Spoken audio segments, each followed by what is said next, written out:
सन number 4 में एक बहुत ही साधारण सा सामान्य सा एक सवाल आता है।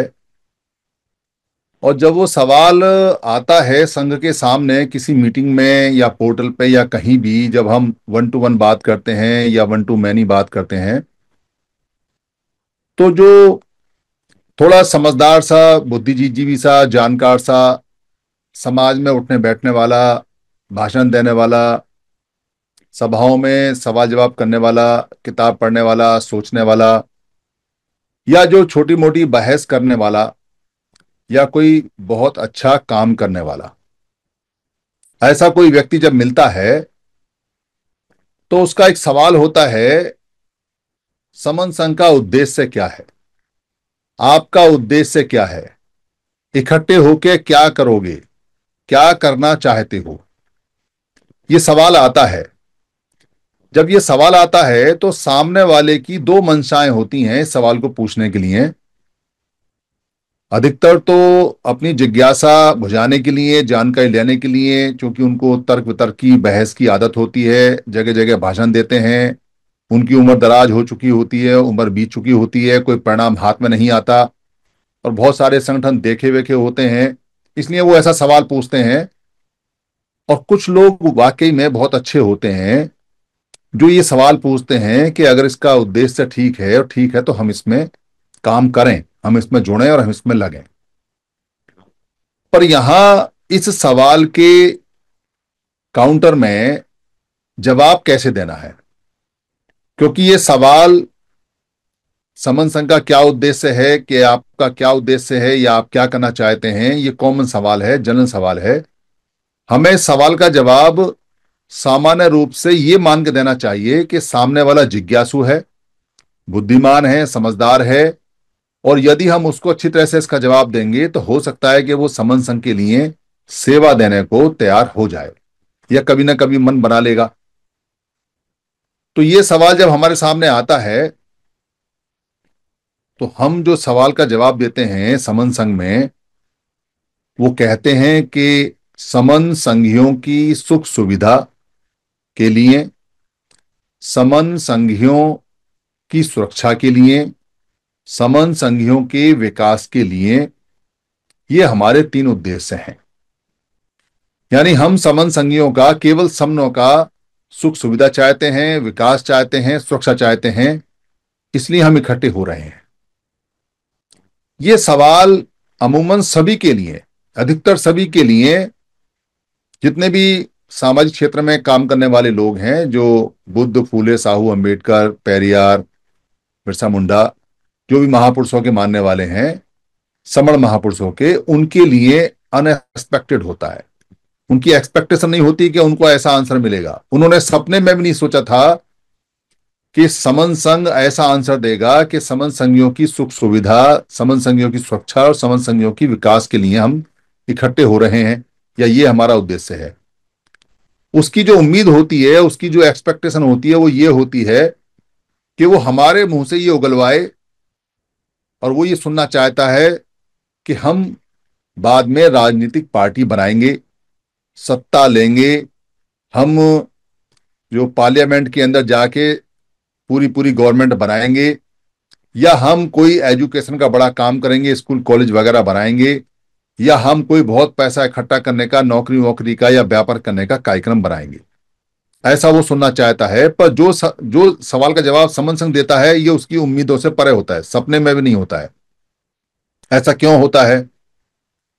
भारत के अंदर जब से यहां वोट देने का अधिकार आया है और पार्लियामेंट और असेंबलियां यहां बनी हैं, तब से जितने भी लोगों को जहां भी इकट्ठा किया गया है, जितने भी लोगों को जहां भी इकट्ठा किया गया है और जिस भी बहाने से इकट्ठा किया गया है, वो सभी लोग, या तो उनका संगठन, या वो लोग खुद, या उनमें से कुछ लोग, सभी का प्रयास रहा है कि वो एमएलए बन जाएं, एमएलसी बन जाएं, एमपी बन जाएं, या कहीं ना कहीं किसी बोर्ड वोर्ड के चेयरमैन मेंबर बन जाएं, या किसी ना किसी, कोई अगर कमीशन है तो उसमें कोई मेंबर बन जाए, कुछ संवैधानिक उनको गाड़ी घोड़ा मिल जाए, कुछ पैसा वैसा मिल जाए, कुछ फ्री की कैंटीन वैंटीन मिल जाए, कुछ फ्री के अलाउंसेस मिल जाए, कुछ उनका नाम हो जाए, कुछ उनको ऐसा रुतबा मिल जाए जो उनका जीवन कट जाए, या कोई पार्टी उनको ले ले, या वो पार्टी बना लें, या किसी राजनीतिक पार्टी में कोई उनको देख ले, उन पर कृपा कर दे कि भाई इसने कुछ लोग इकट्ठे कर लिए हैं, कोई संगठन बनाया है। अधिकतर सब लोगों ने राजनीतिक पार्टियां या तो बनाई हैं, या एमपी एमएलए के टिकट लिए हैं, या उसकी जुगाड़ में है। कुछ फेल हो गए, कुछ लगे रहते हैं। अब कहीं कोई चुनाव होता है तो 20-25 लोग एक ही कॉन्स्टिट्यूएंसी से खड़े होते हैं। अब 25 लोग खड़े हो जाते हैं तो जीतता तो एक ही है, बाकी 24 भी लगे रहते हैं लाइन में। मरने तक नंबर आ ही जाए तो आ जाए। इसलिए ये सवाल का जवाब सुन के वो परेशान हो जाता है, क्योंकि वो जो आया है, अगर कोई समझदार सा सही है, पॉजिटिव है, तो वो तो तुरंत समझ जाता है कि ये लाइन बिल्कुल ठीक है, ये जो इन्होंने जवाब दिया ये परफेक्ट जवाब है।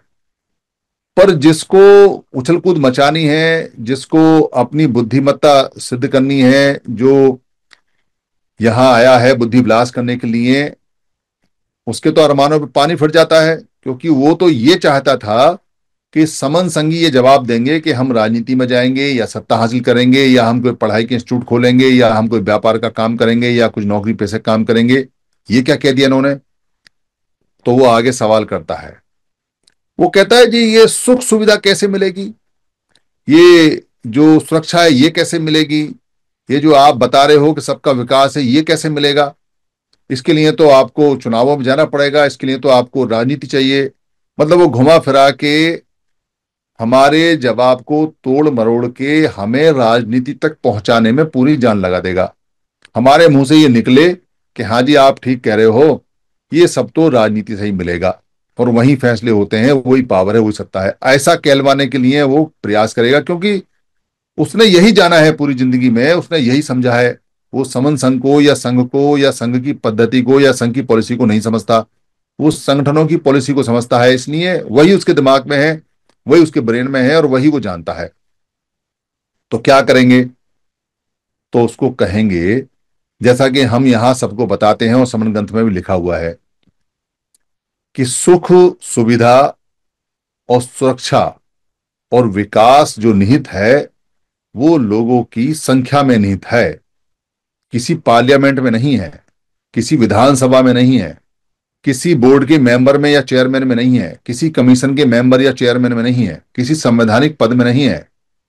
संवैधानिक पद सारे के सारे लोगों के इकट्ठे होने से बनते हैं और उन्हीं से बिगड़ते हैं। तो लोगों का इकट्ठा अगर होते हैं तो बताओ ऐसी कौन सी चीज है जो लोग प्राप्त नहीं कर सकते? ये सवाल हमें उससे पूछना है। और हमें बताओ कि जो चीज आप प्राप्त करना चाहते हो, चाहे भले ही आप राजनीति की बात कर रहे हो, क्या वो भी लोगों के बिना आपको प्राप्त हो सकती है? क्या कोई राजनीतिक पार्टी, या कोई किसी फील्ड में काम करने वाला आदमी है, क्या वो लोगों को बिना इकट्ठे किए उसको प्राप्त कर सकता है? तो उसका दिमाग घूम जाएगा, वो मना नहीं कर सकता।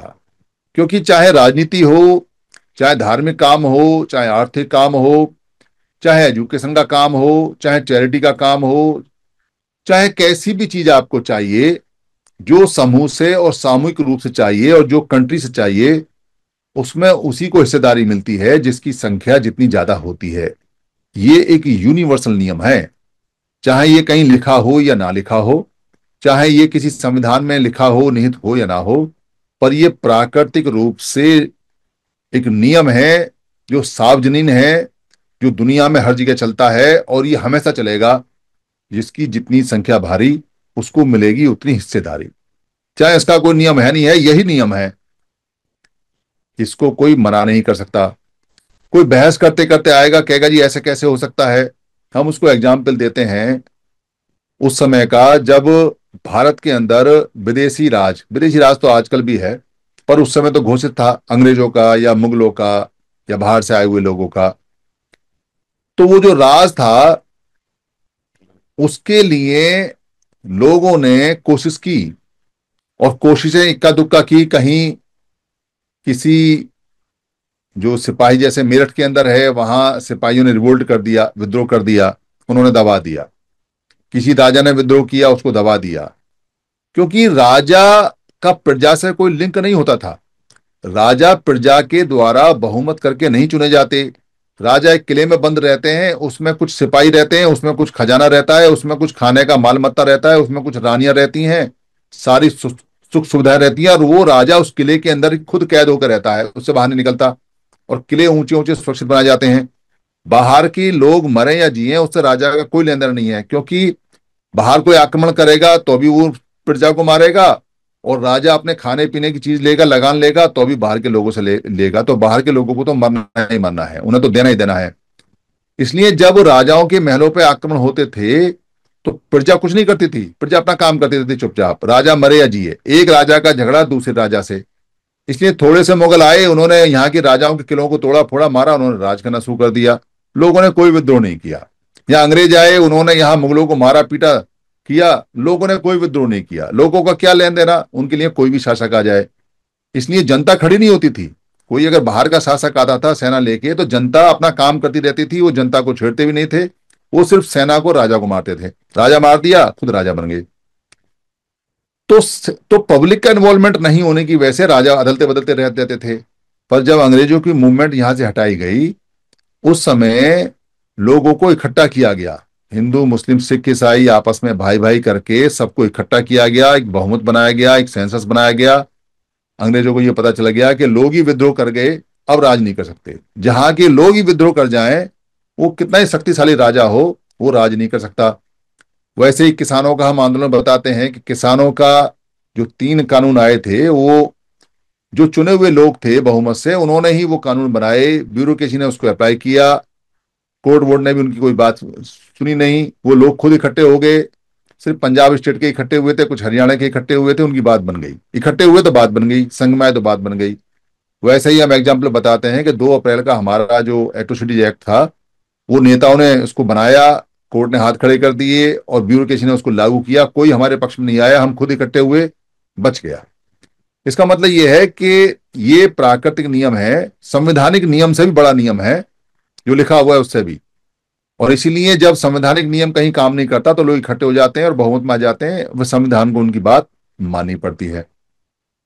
तो ये जवाब आप उनको देंगे, फिर भी वो कहेगा, वो अपनी बात कहेगा, नहीं जी, जब तक सब पढ़ेंगे लिखेंगे नहीं तब तक कोई बात बनेगी नहीं। इसलिए सबका पढ़ना लिखना बहुत जरूरी है। देखो, बाबा साहब ने भी कहा है, एजुकेट एजुकेट, खींच के लाएगा, क्योंकि आपको कहीं ना कहीं तो हराना है। तो उसको कहना, भाई पढ़े लिखे भी तो इकट्ठे होते हैं, तभी तो संविधान उनको कुछ देता है। संविधान में ये बाध्यता नहीं है कि आप पढ़े हो या लिखे हो या नहीं लिखे हो, या पढ़े लिखे हो क्या है क्या नहीं, वहां तो इकट्ठे होने की बाध्यता है, संख्या बल चाहिए। वो कहेगा कि नहीं, आज के समय, फिर कोई आएगा कहेगा आज के समय तो पैसा होना चाहिए, तो इसलिए सबके पास पैसा होना चाहिए, तो खूब पैसा कमाओ। अगर पैसा कमाओगे तो फिर कोई दिक्कत नहीं है, फिर सारे काम हो जाएंगे, पैसे से सारे काम हो जाते हैं, ऐसा भी कोई आके कहेगा। तो उसको कह सकते हो कि भाई पैसा भी उसी को मिलता है जिसका बहुमत हो।